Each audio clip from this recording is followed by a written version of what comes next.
नमस्कार, Tagore PG college आई tutorial app पर सबका स्वागत है। गुप्त काल की हमने 4-5 क्लासेस ले ली और राजनीतिक जीवन प्रशासन के बारे में हम लोगों ने पढ़ लिया। 2 हमारी क्लासेस वो होगी गुप्तकालीन कला और संस्कृति पर। तो कला और संस्कृति का प्रथम भाग है। इस भाग में हम गुप्तकाल के जो मंदिर हैं उन मंदिरों की विशेषताओं के बारे में पढ़ेंगे और इसके अलावा गुप्तकाल की जो मूर्ति कला है और चित्रकला जो है उसके बारे में अध्ययन है वो करेंगे। तो सबसे पहले अपने बात करते हैं कि गुप्तकाल की जो वास्तुकला है, क्योंकि गुप्तकाल जो है वो भारत का स्वर्ण युग है। वो इसी निर्माण कार्य, इसी विकास के कारण क्या है कि जाना जाता है। तो स्वर्ण काल या सानिक एज या जो क्लासिक एज है वो गुप्तकालीन मंदिरों के जो विशेषताएं हैं, यानी हम देखते हैं कि भारत में पहली बार इतने बड़े स्तर पर मंदिरों का निर्माण है वो किया गया। तो गुप्तकाल के अंदर मंदिरों का निर्माण है वो किया गया। इन मंदिरों की क्या विशेषताएं थी, सबसे पहले मैं आप लोगों को थोड़ा सा इन मंदिरों की स्ट्रक्चर बताता हूं और उसके बाद इन विशेषताओं को पढ़ेंगे तो हमारे याद है वो जल्दी होगा। क्या था कि प्रारंभिक रूप से गुप्तकाल में मंदिर किस प्रकार बनाए, जिस प्रकार की स्तूप बनाया गया। स्तूप क्या था, एक चूहा था। उसके बाद फिर बड़े बड़े स्तूप बनाए जाने लगे। तो उसी प्रकार क्या था कि सिर्फ सबसे पहले क्या था, कोई भी देवता है उसकी मूर्ति है वो रख दी जाती और इस मूर्ति के चारों ओर क्या कर दी जाती, दीवार है वो बनाई जाती। और ये दीवार बनाई जाती तो यहाँ मूर्ति हो गई, ऊपर छत नहीं है, ध्यान रखना, ऊपर छत नहीं है, इसको बनाया गया। लेकिन समय के साथ में क्या किया गया कि यहाँ चारों ओर दीवार, बड़ी बड़ी दीवारें हैं वो बना दी गई। क्योंकि प्रारंभिक रूप से कि जो पूजा कर रहा है जो व्यक्ति, वो इस गर्भगृह के अंदर है वो नहीं जाता। यानी गर्भगृह किसको कहते हैं, जहां मूर्ति है वो रखी जाती है। और ये क्या था कि जो मंदिर बनाया गया इसके लिए पहले एक चबूतरा बनाया गया और उस चबूतरे के ऊपर फिर क्या है कि मंदिर का निर्माण किया गया। लेकिन बाद में क्या किया गया कि यहाँ ये जो दीवारें आई, इन दीवारों के आने से क्या बन गया, एक तो ये जो चारों ओर बनी, ये क्या है, ये है प्रदक्षिणा पथ। प्रदक्षिणा पथ अपने यानी फेरी लगाते हैं, तो प्रदक्षिणा पथ बन गया। उसके बाद क्या था कि ये जो स्थान बच गया खाली, ये स्थान खाली बच गया और यहाँ ये क्या है, ये बन गया सभा मंडप। क्या बन गया, सभा मंडप। अब सभा मंडप कैसे कि जो श्रद्धालु आए वो सारे के श्रद्धालु यहाँ बैठ करके और धार्मिक चर्चा है वो कर सकते हैं, धार्मिक बातें कर सकते हैं। तो ये सभा मंडप बनाया गया।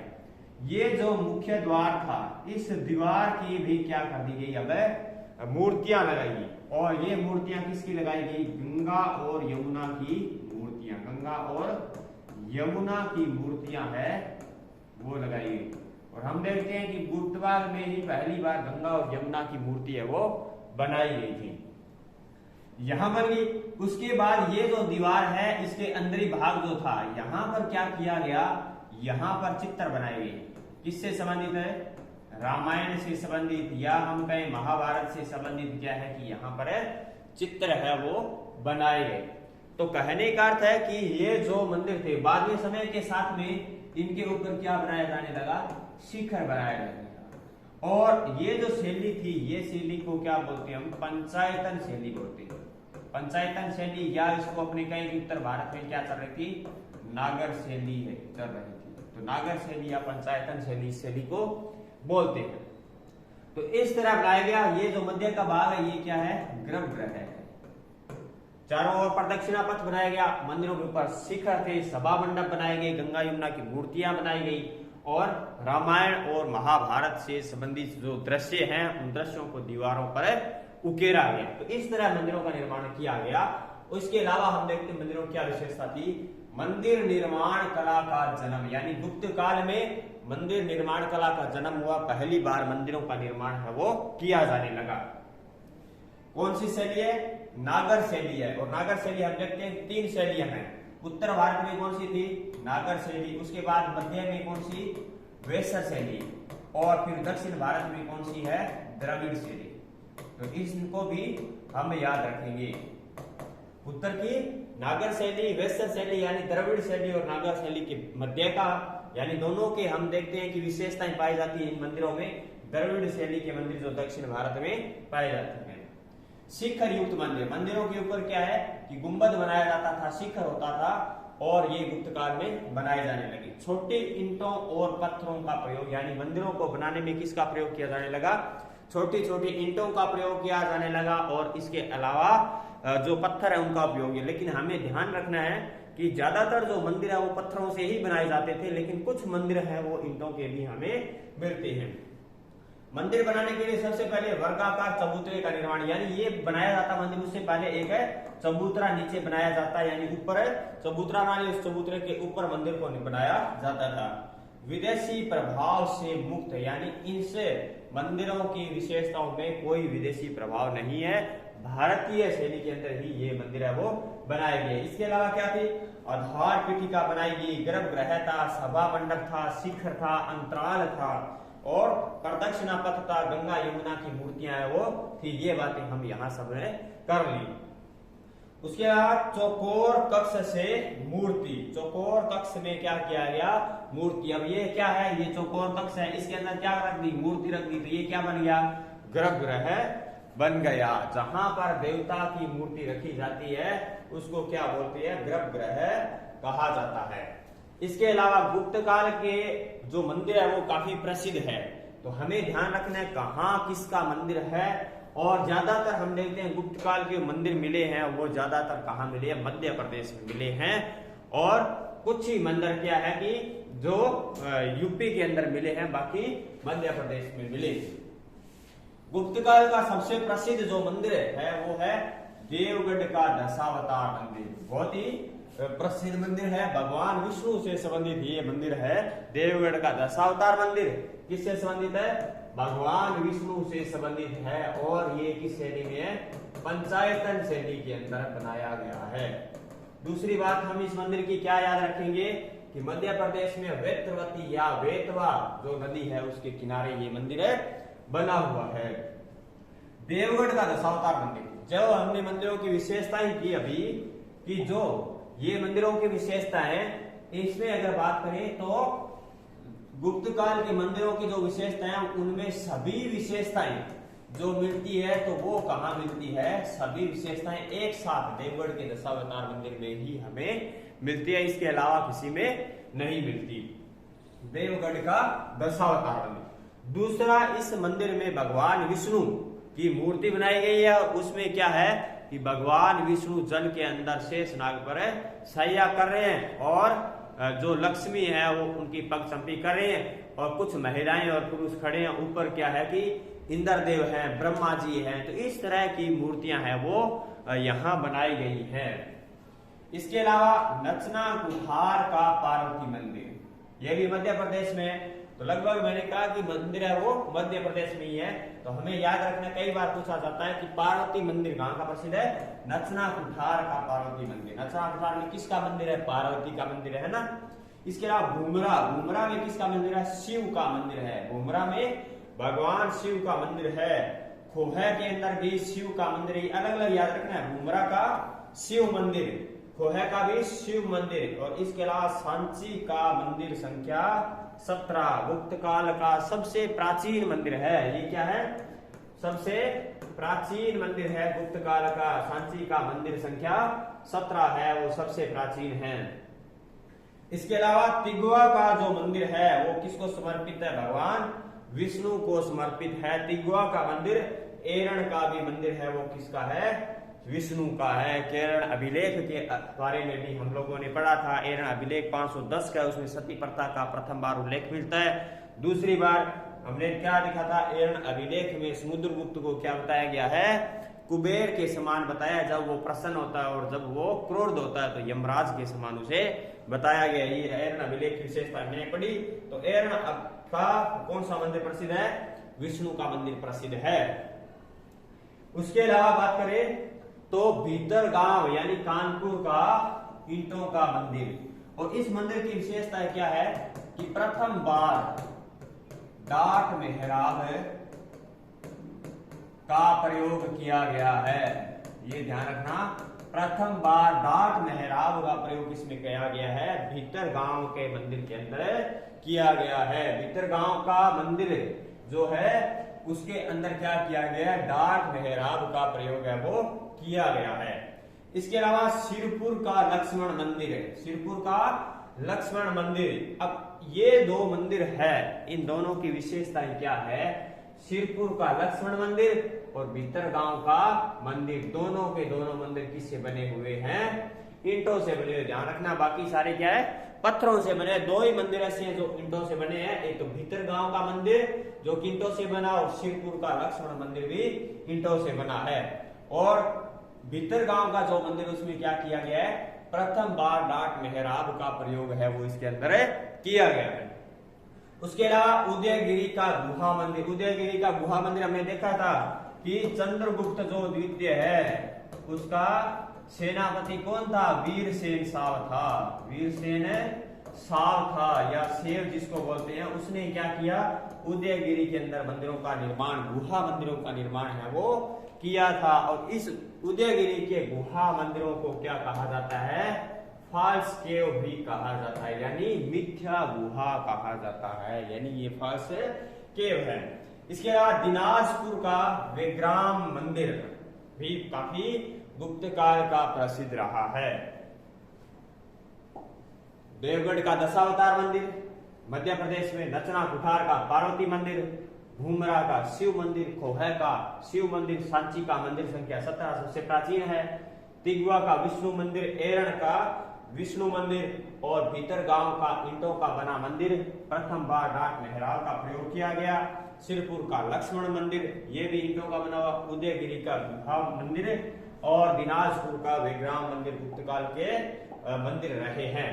इसके अलावा गुप्त काल के अंदर बात करते हैं मूर्ति कला की। गुप्त काल में मूर्ति कला का भी काफी विकास हुआ। तो मूर्ति कला की क्या विशेषताएं थी कि इस समय 3 प्रमुख अंदर थे मूर्ति कला के, एक तो था मथुरा, इसके अलावा सारनाथ और कौन सा था, पाटलिपुत्र। मथुरा, सारनाथ और पाटलिपुत्र हम मूर्ति कला के अंदर देखते हैं कि गुप्त काल में 3 प्रमुख केंद्र है वो हुआ करते थे। मूर्ति कला जो थी गुप्त काल की वो किससे प्रभावित थी, मथुरा शैली से थी। हमने शैलियों को पहले भी देखा था कुषाण काल में कि 2 शैलियां थी, एक मथुरा शैली थी और दूसरी कौन सी थी, गांधार उत्तर पश्चिम के अंदर, है ना। इनकी विशेषताओं को पढ़ा था कि मथुरा शैली क्या है, ये एक स्वदेशी शैली है, इस पर विदेशी प्रभाव नहीं है, बल्कि गांधार शैली पर विदेशी प्रभाव है वो है। यहाँ पर भगवान बुद्ध की जो मूर्तियां बनाई गई है वो मूर्तियां कैसी है, वो मूर्तियां कैसी है, पारदर्शी वस्त्र है उसके, क्या है, पारदर्शी वस्त्र है, यानी भड़कीले हैं और क्या है कि स्पष्ट रूप से हम देखें तो एक फैंसी स्टाइल की मूर्तियां हैं वो यहाँ पर बनाई गई। इसके अलावा किसका, सलेटी पत्थर का प्रयोग गांधार के अंदर किया गया, लेकिन मथुरा शैली के अंदर क्या किया गया है, बलुआ पत्थर का प्रयोग किया गया। किसका, बलुआ पत्थर, यानी ये क्या का था, चुनार का था, चुनार के बलुआ पत्थर का प्रयोग किया गया। और ये जो शैली है ये आध्यात्मिकता की तरफ ज्यादा है, किसकी तरफ है, आध्यात्मिकता की तरफ ज्यादा है। और हम बात करें कि प्रथम बार जो मूर्ति है भगवान बुद्ध की वो भी किस शैली में बनाई गई, मथुरा शैली में बनाई गई थी। इसके अलावा भगवान बुद्ध, खड़े बुद्ध की मूर्ति क्या है कि मथुरा के अंदर है, बल्कि गांधार के अंदर क्या है, बैठे बुद्ध है। ये बात भी हमें याद रखनी है, ठीक है। तो ये भी मथुरा और गांधार के अंदर कुछ विशेषताएं अलग है। तो इस मथुरा शैली का प्रभाव क्या हुआ कि गुप्तकालीन की जो मूर्ति कला है, गुप्त काल की मूर्ति कला पर भी इसका प्रभाव पड़ा। इसके अलावा गंगा और यमुना का क्या किया जाने लगी, मूर्तियां बनाई जाने लगी मंदिरों के बाहर, और धातु, पत्थर, मिट्टी, मूर्तियां किसे बनाई जाती थी, धातु से, पत्थरों से और मिट्टी से गुप्त काल की मूर्तियां बनाई जाती थी। इसके अलावा क्या था परिधानों की महत्ता, परिधान यानी वस्त्र, वस्त्र को काफी महत्व है वो दिया जाता था। इसके अलावा मूर्तियों को अलंकृत किया जाता था, उन्हें यानी सजावट उनकी दी जाती थी। इसके अलावा प्रभा मंडल, अब प्रभा मंडल क्या होता है, जिस प्रकार आपने ऐसी मूर्तियां देखी होगी कि भगवान बुद्ध बैठे हैं और उनके पीछे एक सूर्य की तरह, उनके सिर के पीछे एक सूर्य की तरफ बना है। मान लिया कि ये भगवान बुद्ध है वो बैठे हैं, इनका जो सिर है इसके पीछे क्या किया गया है, एक यहां बनाया गया है चौकोर, और फिर यहां से किरणें निकल रही है। ऐसी आपने मूर्ति देखी होगी। तो ये जो किरणें निकल रही है ये क्या प्रभा मंडल है, ये क्या है प्रभा मंडल है। तो ये भी क्या है कि गुप्त काल की प्रमुख विशेषता रही है। विशेष केश सजा, क्या है केश सजा यानी बालों की सजावट विशेष रूप से गुप्त काल में की मूर्तियों में हमें मिलती है। मद्र आसन यानी आसन लगाए हुए मूर्तियां मिलती है। आध्यात्मिकता की तरफ है क्योंकि मथुरा शैली आध्यात्मिकता की तरफ ज्यादा है। इसके अलावा सरलता स्वभाव से यानी एक सौम्य एक अच्छे सा भाव से मूर्तियां हैं वो बनाएगी, बड़ी ही सुंदर सुंदर मूर्तियां बनाएगी, उन्हें सजावट की गई, अच्छे वस्त्र है उनमें दिखाए गए हैं, परिधान उसके बढ़िया है, अलंकृत किया गया है ना। अर्धनारीश्वर की मूर्ति की रचना है वो इस काल में की गई। अर्धनारीश्वर की मूर्ति किसकी है, भगवान शिव की है, यानी भगवान शिव और पार्वती की एक साथ मूर्ति है वो बनाई जाने लगी। पिछली क्लास में भी हम लोगों ने बात इसके बारे में की थी। तो गुप्त काल में पहली बार ये चिन्ह हमें मिलता है। इसके अलावा बात करते हैं अपने चित्रकला के बारे में। गुप्त काल की चित्रकला, चित्रकला में अजंता से हमें गुप्त काल के चित्रों के बारे में जानकारी मिलती है कि अजंता जो है वो कहाँ है, महाराष्ट्र में, औरंगाबाद महाराष्ट्र, औरंगाबाद महाराष्ट्र के अंदर है अजंता। और इस अजंता की खोज किसने की, 1819 के अंदर विलियम एरिस्टन ने की। और एरिस्टन कौन था, मद्रास रेजिमेंट का एक सैनिक था, है ना। सैनिक ने क्या है कि इसकी खोज कर दी, विलियम एरिस्टन का नाम हमें याद रखना है। अजंता की खोज किसने की, विलियम एरिस्टन ने की 1819 में।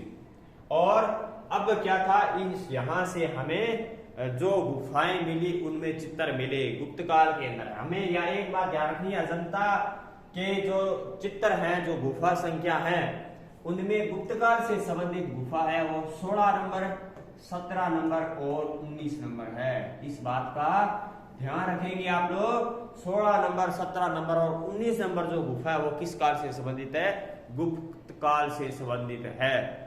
इनमें 16 और 17 नंबर जो गुफा है ये क्या है, विहार है। और 19 नंबर गुफा है वो क्या है, चैत्य।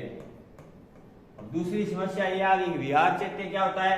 विहार ये होता है कि जहां बौद्ध भिक्षु जहां पर निवास करते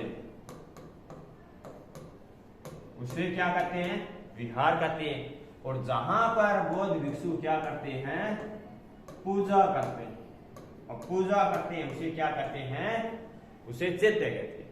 तो ध्यान रखिएगा, 3 जो गुफाएं हैं वो गुप्त काल से संबंधित है। गुप्त काल के काल में इनका निर्माण करवाया गया। 16 नंबर, 17 नंबर और 19 नंबर। 16 और 17 क्या है, विहार है, और 19 नंबर है चैत्य। अब गुप्त काल के जो अजंता गुफा है, अजंता गुफा है, इस गुफा में कितनी गुफाएं हैं, 29 गुफाएं। कितनी गुफाएं हैं, 29 गुफाएं हैं। अजंता से कई बार डायरेक्ट क्वेश्चन पूछ लिया जाता है, अजंता में कितनी गुफाएं, तो हमें पता होना चाहिए 29 गुफाएं।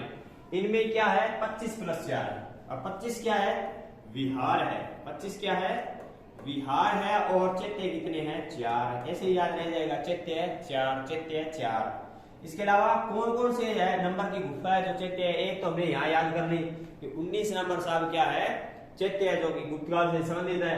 तो हम क्या कर देंगे, 9 नंबर याद रखेंगे, 10 रखेंगे। 9 और 10 कितने होते हैं, 19 होते हैं। एक हमने याद कितना रखा था, 19 रखा था, इसलिए कितना हो गया, 9 और 10 से यानी कितना हो गया, 19 हो गया। याद तो सिर्फ क्या रखना है, 26 ही रखना है अपने को, तो है ना। तो 9, 10, 19 और 26 नंबर जो गुफा है वो क्या है, चैत्य है। 9 और 10 से यानी 9 और 10 कितने हो गए, 19 हो गए। और याद कितना रखना है, 26 रखना है। तो 9, 10, 19, 26 क्या है, चैत्य। अजंता में गुफा 29 है, 25 विहार है और 4 है चैत्य है। इसके अलावा गुफा संख्या 8 से लेकर के 13 तक हीनयान है। बौद्ध धर्म के दो भाग संप्रदाय हो गए, एक हीनयान और एक महायान। हीनयान महायान से काफी फला फूला, बहुत अधिक देशों के अंदर वो फैला। तो हीनयान धर्म से संबंधित जो गुप्तकाल की अजंता की गुफा है, अजंता की गुफा में 8 से लेकर के 13 तक की जो गुफाएं वो हीनयान संप्रदाय से संबंधित है। इसके अलावा सर्वाधिक जो चित्र है वो सर्वाधिक चित्र किसके अंदर, गुफा संख्या 17 में। ये बात ध्यान रखिएगा, क्योंकि पहले जो चित्र थे 16 नंबर में ज्यादा थे, लेकिन 16 नंबर के अधिकांश चित्र है वो नष्ट हो गए। अब सर्वाधिक चित्र है वो किसमें, 17 में है। इसीलिए इसको क्या कहा जाता है, चित्रशाला कहा जाता है। किसको, गुफा संख्या 17 को क्या बोलते हैं, चित्रशाला बोलते हैं। दूसरा पुलकेशिन द्वितीय। अब हम बात करेंगे कि किस गुफा में कौन सा चित्र मिलता है। बहुत ही इंपॉर्टेंट बातें है ये, एक एक बात को आराम से याद करेंगे। पुलकेशिन द्वितीय। अब पुलकेशिन द्वितीय कौन है, पुलकेशिन द्वितीय है चालुक्य नरेश। कौन है, चालुक्य राजा है पुलकेशिन द्वितीय। और पुलकेशिन द्वितीय का युद्ध हुआ था, तो आप लोग याद रखेंगे इसको भी। पुलकेशिन द्वितीय का युद्ध किसके वो साथ हुआ था, ये बात अपनी किताब में आप लोग ढूंढेंगे। हर्ष वाले टॉपिक में आप लोग देखेंगे कि उसके बाद हर्ष है वो हर्ष नहीं रहा, है ना। तो पुलकेशिन द्वितीय की सभा में आए, कौन आया था, फारसी नरेश खुसरो परवेज द्वितीय का दूत। कौन आया, पुलकेशिन द्वितीय चालुक्य नरेश के दरबार में कौन आया, फारस से एक व्यक्ति आया दूत बनकर के। और किसका दूत बन के आया, फारस का राजा था इस समय खुसरो परवेज द्वितीय। तो इसका जब दूत आया पुलकेशिन द्वितीय के दरबार में, तो पुलकेशिन द्वितीय के दरबार में उसका स्वागत किया गया। वो मेहमान आया तो सब स्वागत कर रहे थे, तो एक फोटो खींच ली। और वो फोटो किसके, ऐसे तो यानी कैमरा था, है ना, तो वो चित्र बनाया गया। तो चित्र बनाया गया, ये बात कहाँ मिलती है हमें, गुफा संख्या प्रथम में मिलती है। ठीक है, अजंता की प्रथम गुफा में क्या मिलता है कि खुसरो परवेज द्वितीय के दूत का स्वागत करते हुए चित्र मिलता है। इसके अलावा प्रथम गुफा में ही क्या मिलता है, पीजीटी के अंदर ये क्वेश्चन पूछा गया था केवीएस में, बोधिसत्व पद्म पाणी व वज्र पाणी के चित्र किसमें मिलते हैं, गुफा संख्या 1 के अंदर मिलते हैं। किसके, बोधिसत्व पद्म पाणी और वज्र पाणी के चित्र हमें मिलते हैं। इसके अलावा झूला झूलती राजकुमारी, झूला झूलती राजकुमारी का जो चित्र है वो किसमें मिलता है, गुफा संख्या 2 के अंदर मिलता है। कौन, किसका चित्र है, झूला झूलती राजकुमारी। कोई राजकुमारी है वो क्या कर रही है, झूला झूल रही है, ये चित्र दूसरे मिलता है। इसके अलावा महात्मा बुद्ध का जब जन्म हुआ उस जन्म का जो चित्र है वो भी हमें किसमें मिलता है, दूसरी गुफा के अंदर मिलता है। इसके अलावा सबसे इंपॉर्टेंट और गुप्त काल में सबसे प्रसिद्ध चित्र रहा है कौन सा, मरणासन राजकुमारी।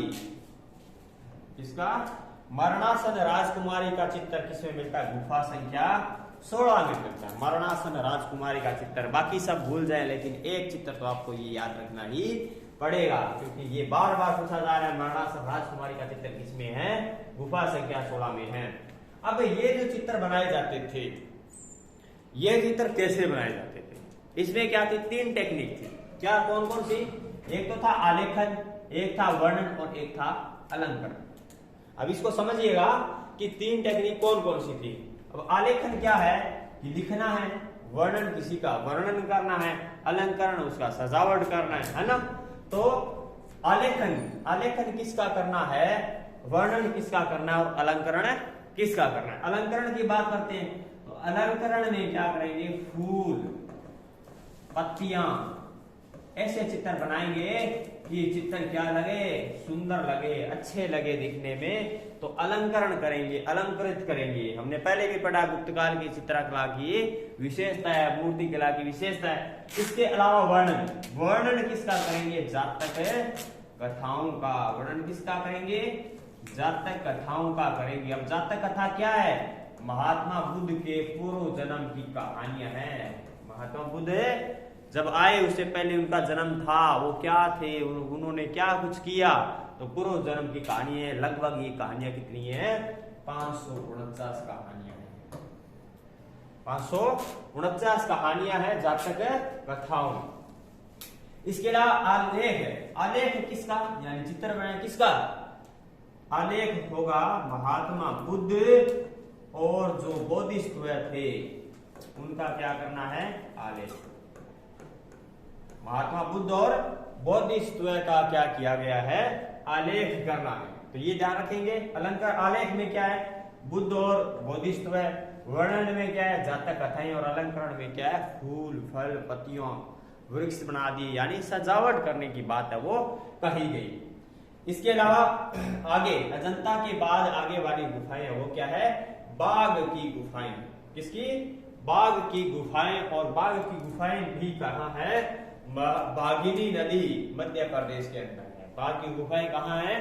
बाघिनी नदी मध्य प्रदेश में है। और बाघ की गुफाओं की खोज किसने कर दी? 1818 में डेंजरफील्ड ने। अजंता की हमने देखा था विलियम एरिस्टन ने की 1819 में, लेकिन ये एक सवाल है, पहले कर दी 1818 में डेंजरफील्ड ने। ठीक है, अब डेंजरफील्ड याद रख लेंगे। डेंजर क्या होता है? खतरनाक होता है। और फील्ड क्या होता है? क्षेत्र होता है। अब खतरनाक क्षेत्र कौन सा होता है? जंगल होते हैं। जंगल बड़े खतरनाक होते हैं, हम जाते हैं हमें डर लगता है। और जंगलों में डर किसका रहता है? क्योंकि जंगलों में कौन रहते हैं? बाघ रहते हैं, इसलिए बाघ का हमें डर लगता है। यहां से हमें गुफाएं कितनी मिली है? 9 गुफाएं मिली। टोटल कितनी मिली है? 9 गुफाएं मिली है बाघ से। इनमें क्या है कि प्रसिद्ध रही है, कौन कौन सी प्रसिद्ध रही है? 2 नंबर जो गुफा है, इस 2 नंबर गुफा को क्या करते हैं अपने? पांडव गुफा। पांडव गुफा। 3 नंबर जो गुफा है, 3 नंबर को क्या कहते हैं? हाथी गुफा। हाथी गुफा। और 4 और जो 5 है इनको सम्मिलित रूप से क्या कहते हैं? रंग महल कहते हैं। ये याद रखिएगा। 9 गुफाएं टोटल मिली है। 2 नंबर गुफा उसको क्या कहते हैं? पांडव गुफा। 3 नंबर गुफा को हाथी गुफा। और 4 और 5 को संयुक्त रूप से क्या कहते हैं? रंग महल कहते हैं। अब इसको याद कैसे रखेंगे? याद ऐसे रख लेंगे कि कौन है? पांडव है। और कौन है? हाथी है। और क्या है? रंग महल है। क्या करना है? पांडवों को सबसे पहले हाथी पर बिठाना है और फिर कहां छोड़ के आना है? रंग महल। पांडवों को हाथी पर बिठा करके रंग महल छोड़ देना है। तो ये हमें तीनों गुफाएं हैं वो याद रह जाएगी। इसके अलावा एलोरा से, बाघ के अलावा यहां थोड़ा ध्यान रखिएगा, बाघ और अजंता है उसमें क्या अंतर है कि अजंता के जो चित्र बनाए गए वो अजंता के चित्र आध्यात्मिकता से संबंधित है। अजंता किससे संबंधित है? आध्यात्मिकता से। अजंता के चित्र आध्यात्मिक से संबंधित है। लेकिन बाघ के जो चित्र है वो किससे संबंधित है? लौकिक चित्र बनाए गए। क्या बनाए गए? लौकिक, यानी जन सामान्य के चित्र बनाए गए, निचला वर्ग के चित्र बनाए गए हैं, साधारण मनुष्य के चित्र बनाए गए हैं। ये बड़ा अंतर है। ठीक है। इसके अलावा एलोरा, एलोरा का दूसरा नाम क्या है? वेरूल भी है। ये बात ध्यान, वेरूल किसका नाम है? एलोरा का नाम है। ये भी कहां से मिली है? औरंगाबाद यानी महाराष्ट्र से, जहां से अजंता की गुफाएं मिली है वही पास में क्या है? एलोरा की गुफाएं मिली है। एलोरा का दूसरा नाम है वेरूल। और औरंगाबाद से यहां से कितनी मिली है? 34 गुफाएं मिली है। कितनी? 34 गुफाएं मिली है। और 1 से 12 तक गुफाएं कौन सी है? बौद्ध गुफाएं हैं। ठीक है। और 1 से 13 से 29 तक क्या है? हिंदू। और 30 से 34 है जैन। कौन सी है?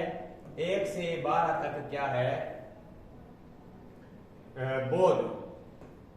1 से 12 तक है बौद्ध।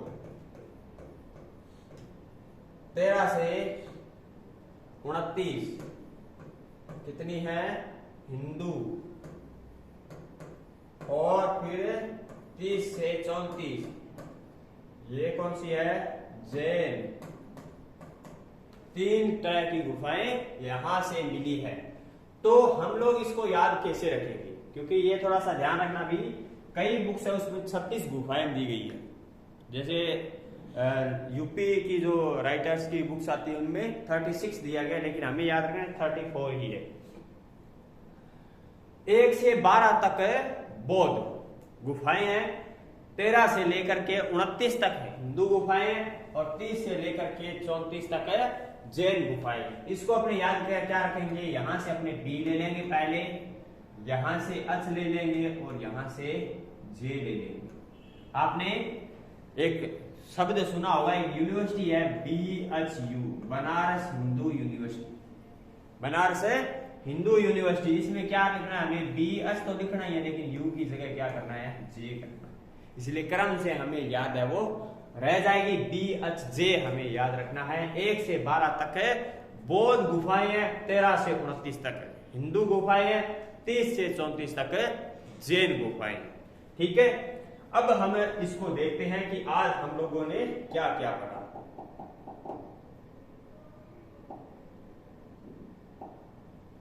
सबसे पहले हम लोगों ने बात की गुप्तकालीन मंदिर, उन मंदिरों की क्या विशेषताएं हैं। मंदिर निर्माण कला का जन्म पहली बार गुप्तकाल में हुआ, नागर शैली में मंदिर बनाए गए, शिखर युक्त मंदिर है वो गुप्तकाल में बनाए गए, छोटी ईंटों व पत्थरों का इन मंदिरों में प्रयोग है वो किया गया। इसके अलावा वर्गाकार चबूतरे पर मंदिरों का निर्माण शुरू किया गया, विदेशी प्रभावों से मुक्त रखा गया, आधार पट्टिका थी उनमें गर्भगृह बनाया गया, सभा मंडप था, शिखर था, अंतराल था, प्रदक्षिणा पथ था और गंगा और यमुना की मूर्तियां गुप्त काल में बनाई जाने लगी। इसके अलावा चौकोर कक्ष के अंदर मूर्ति को रखा जाता, जिसको क्या बोला जाता था, गर्भगृह बोला जाता था। गुप्त काल के जो प्रसिद्ध मंदिर है उनमें अपने बात करें तो देवगढ़ का जो दशावतार मंदिर है वो काफी प्रसिद्ध रहा है। किस नदी के किनारे, वेत्रवती या वेधवा नदी के किनारे ये बनाया गया है। नचना कुठार का पार्वती मंदिर है, भूमरा का शिव मंदिर प्रसिद्ध रहा है, कुहै का शिव मंदिर है, सांची का गुफा संख्या 17 जो मंदिर है वो गुप्त काल का सबसे प्राचीन जो मंदिर है वो रहा है। तिगवा का विष्णु मंदिर और एरण का भी विष्णु मंदिर। इसके अलावा भीतरगांव और सिरपुर के जो मंदिर हैं वो क्या ईंटों से बने हुए मंदिर है और भीतरगांव के मंदिर में पहली बार डाट मेहराब का प्रयोग किया गया है। उदयगिरी की गुहा है, यहाँ पर भी मंदिर गुहा मंदिरों का निर्माण कराया गया। फाल्स के इनको बोलते हैं। चंद्रगुप्त द्वितीय का जो सेनापति था वीरसेन साव, और वीरसेन साव कौन है, ये हम बात करने थे ना, हरिसेन है ना, जिसने प्रयाग प्रशस्ति लिखी। और हरिसेन किसके काल में था, समुद्रगुप्त के काल में था। तो इसी समुद्रगुप्त के काल में जो हरिसेन था इसका लड़का ही था ये वीरसेन। तो घबराने की जरूरत नहीं है हमें। तो उदयगिरी गुहा मंदिर और विन्यासपुर का विग्राम मंदिर गुप्त काल का काफी प्रसिद्ध मंदिर है वो रहा है। मूर्तिकला में हमने बात की कि प्रमुख 3 केंद्र थे, मथुरा था, एक सारनाथ था और एक पाटलिपुत्र था। मथुरा शैली से प्रभावित है ये, यहाँ की गुप्त काल की मूर्तिकला। गंगा यमुना की मंदिर बनाए जाने लगी, उनकी मूर्तियां बनाई जाने लगी, धातु पत्थर और मिट्टी से बनाई जाती थी यहाँ की मूर्तियां। अब क्या क्या विशेषता थी, परिधानों को यानी वस्त्रों को विशेष महत्ता दी जाती थी, अलंकृत मूर्तियों किया जाता, प्रभा मंडल बनाया जाता था, विशेष के सजाओं की होती थी, मुद्रा आसन होता था और आध्यात्मिकता होती थी और सरलता उनमें दर्शाई जाती थी। अर्धनारीश्वर की मूर्तियां हैं वो गुप्त काल में बनाई जाने लगी। इसके अलावा चित्रकला में हम लोगों ने बात की कि अजंता कहाँ है, औरंगाबाद महाराष्ट्र के अंदर है। यहाँ की खोज 1819 में विलियम एरिस्टन ने इसकी खोज है वो कर दी। यहाँ से 29 गुफाएं मिली है, 25 विहार है और 4 है चैत्य। गुफा संख्या 16, 17 और 19 गुप्तकाल से संबंधित है। 16 और 17 क्या है, विहार है और 19 नंबर चैत्य है। चैत्य में पूजा करते हैं और विहार के अंदर बौद्ध भिक्षु निवास करते हैं। हमें ये भी ध्यान होना चाहिए कि 8 माह तक क्या करते हैं ये लोग उपदेश देते थे और 4 माह जब क्या होता था, वर्षा काल होता था यानी वर्षा होती थी, उस समय ये सारे लोग कहाँ आ जाते थे, चैत्य में आ जाते थे बौद्ध भिक्षु और यहाँ पर साधना है वो किया करते थे। 8 से लेकर के 13 तक की जो गुफाएं हैं वो क्या है कि हीनयान से संबंधित संप्रदाय से संबंधित है। सर्वाधिक चित्तर गुफा संख्या 17 में है, चित्रशाला इसको बोलते हैं। चालुक्य नरेश पुलकेशिन द्वितीय के दरबार में फारस का प्रवेश, खुसरो द्वितीय का जब दूत आया तो उसका स्वागत किया गया, तो उसका चित्र बनाया गया। ये चित्र बनाया गया गुफा संख्या प्रथम के अंदर और गुफा संख्या प्रथम में ही बोधिसत्व, पद्म पाणी और वज्र पाणी के जो चित्र है वो हमें मिलते हैं। इसके अलावा झूला झूलती राजकुमारी का चित्र हमें गुफा संख्या 2 में मिलता है। बुद्ध के जन्म का चित्र भी 2 के अंदर मिलता है। और मरणासन राजकुमारी का सबसे प्रसिद्ध जो चित्र है वो गुफा संख्या 16 के अंदर हमें मिलता है। 3 तरह के चित्र बनाए गए, आलेखन, वर्णन और अलंकरण। आलेखन क्या है? बुद्ध और बोधिसत्व के चित्र बनाए गए। वर्णन किसका किया? जातक कथाओं का वर्णन किया गया। जातक कथाएं क्या है? बुद्ध के जन्म, पूर्व जन्म की कहानियां जो है लगभग 549 कहानियों का वर्णन है। अलंकरण क्या किया गया? फूल पत्तियों का अलंकरण है वो किया गया। इसके अलावा बाघ की जो गुफाएं हैं, बाघ के अंदर गुफाएं कितनी मिली है? 9 गुफाएं मिली है। कहा? बाघिनी नदी मध्य प्रदेश से मिली। 1818 में डेंजर फील्ड ने इसकी खोज है वो कर दी। और यहां से 2 नंबर गुफाएं, उसको क्या बोलते हैं? पांडव गुफा बोलते हैं। 3 नंबर को हाथी गुफा बोलते हैं। 4 और 5 को संयुक्त रूप से रंग महल बोलते हैं। पांडवों को हाथी पर बिठा करके रंग महल छोड़ देना है। इसके अलावा एलोरा को दूसरा नाम क्या है? बेरुल भी बोलते हैं। ये भी कहाँ है? औरंगाबाद महाराष्ट्र से। यहाँ पर 34 क्या मिली है? गुफाएं मिली है। 1 से 12 तक है बौद्ध गुफाएं हैं। 13 से 29 तक है हिंदू गुफाएं हैं। और 30 से 34 तक है जैन गुफाएं। इसको आपने याद कर लिया, BHJ। 1 से 12 बौद्ध, 13 से 29 से हिंदू और 30 से 34 से जैन। तो ये था हमारा गुप्तकालीन वास्तुकला का पाठ संख्या 1। ठीक है, कल हम इसके आगे के जो जितना पाठ रहेंगे उसके बारे में अध्ययन करेंगे। आज इतना ही, धन्यवाद।